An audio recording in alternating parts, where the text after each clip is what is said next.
Pagi bagi seluruh warga jemaat GKPA dan simpatisan dimanapun berada. Kita jumpa kembali pada hari 213 2024. Sebelum kita mulai karya pengabdian kita hari ini, marilah kita mohon hikmat dan bimbingan Tuhan. Kita berdoa. Damai sejahtera Allah yang melampaui segala akal, itulah kiranya yang memelihara hati dan pikiranmu dalam Kristus Yesus Tuhan kita. Amin.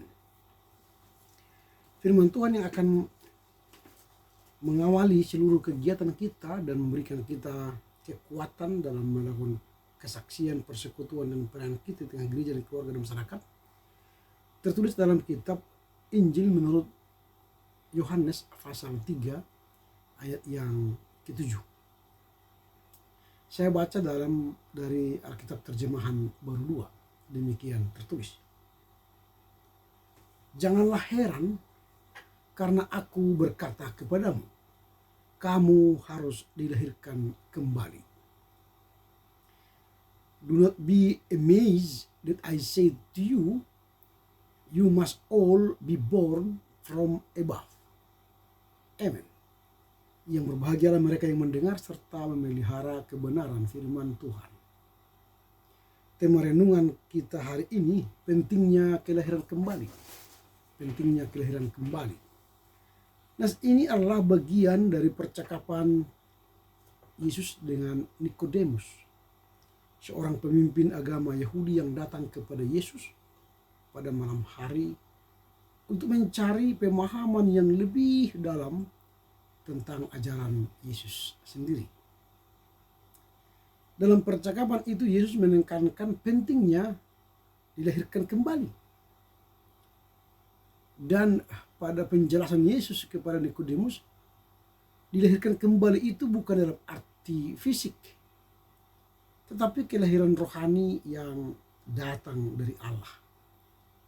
Kalau dalam bahasa Inggris dari terjemahannya, kelahiran kembali itu ialah you must all be born from above.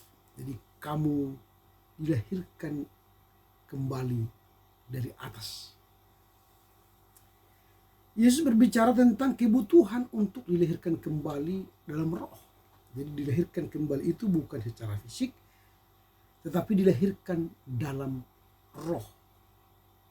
Ini mengindikasi transformasi total dalam kehidupan seseorang. Kelahiran kembali bukan hanya perubahan perilaku atau keyakinan. Bukan hanya perubahan perilaku atau keyakinan, tetapi perubahan mendasar dalam hati dan pikiran yang datang dari Roh Kudus. Jadi perubahan yang mendasar dalam hati dan pikiran yang datang dari Roh Kudus. Ini mengundang kita untuk merenungkan apakah kita sudah mengalami transformasi rohani. Nah, untuk dilahirkan kembali menurut Yesus perlu ada kerendahan hati, humble, dan menerima ajaran kebenaran dari Yesus. Jadi harus rendah hati dan menerima kebenaran dari Yesus.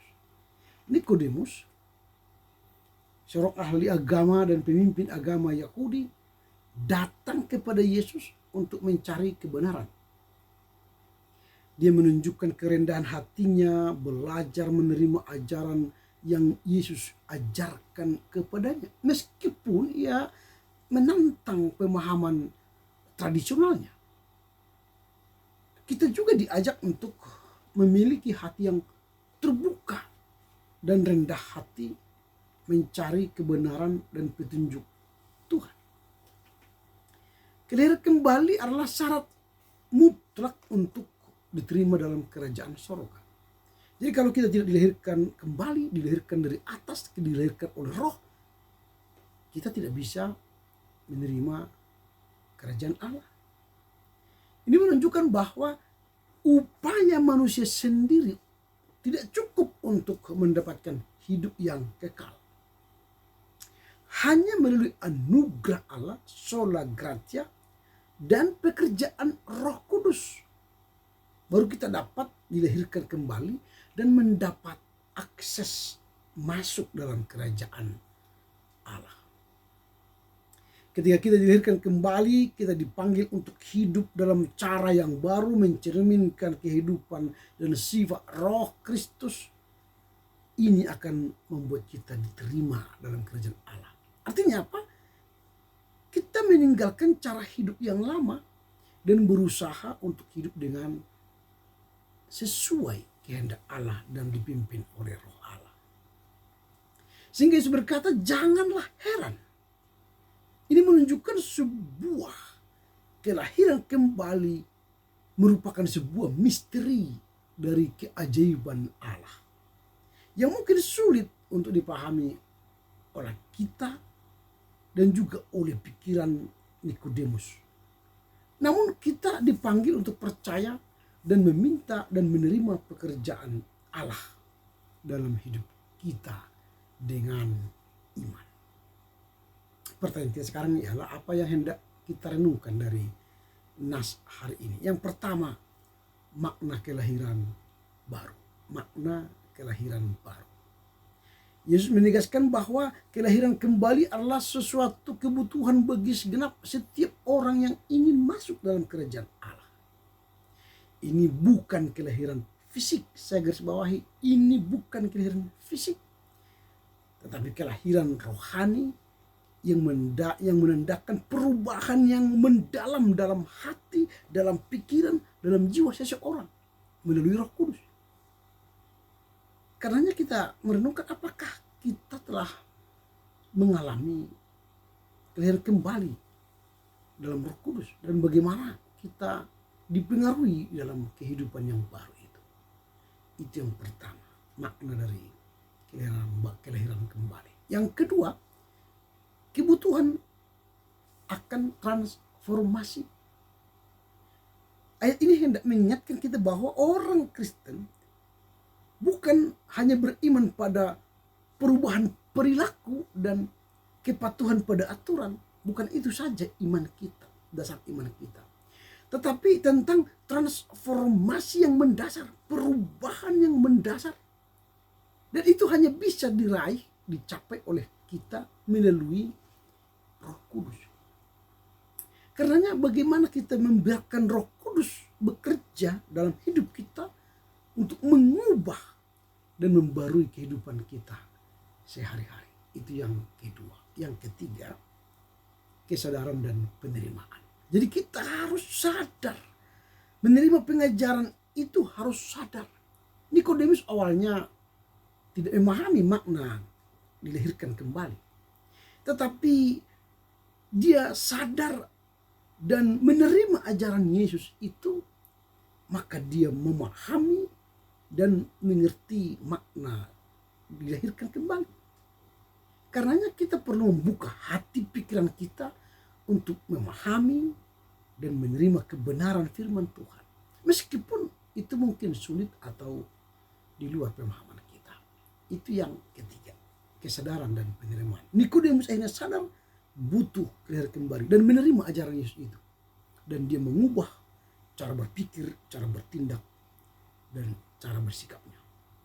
Yang ketiga. Yang keempat, tanda-tanda kehidupan baru. Kelahiran kembali harus tercermin dalam hidup baru. Jadi kalau saya katakan saya sudah dilahirkan kembali, tapi cara-cara kita masih cara-cara hidup lama, itu tidak benar. Tapi kalau kita sudah mengaku hidup baru, harus ada tanda-tanda yang menyerta dalam kehidupan kita. Dalam cara berbicara, dalam cara bertindak, dalam cara berpikir, dalam cara melakukan apa saja. Artinya kehidupan kita ini berubah secara total. Jadi ini yang penting. Sehingga ada tanda-tanda yang tampak dalam kehidupan kita, dalam perubahan karena kita sudah dilahirkan kembali. Sehingga tanyalah diri kita sekarang, apakah sudah ada perubahan pada dirimu, pada diri saya, diri kita semua? Apa kita sudah melakukan kasih dengan baik? Sehingga kita mengalami sukacita, damai sejahtera, dan Roh Kudus menguasai kehidupan kita.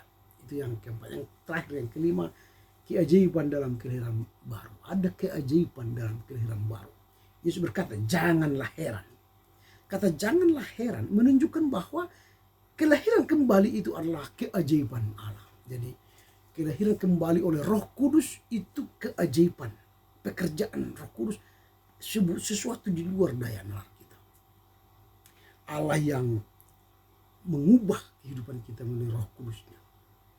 Walau ini sulit kita pahami, kita mengerti, tapi dengan iman kita akan mengalami keajaiban dalam kelahiran kembali.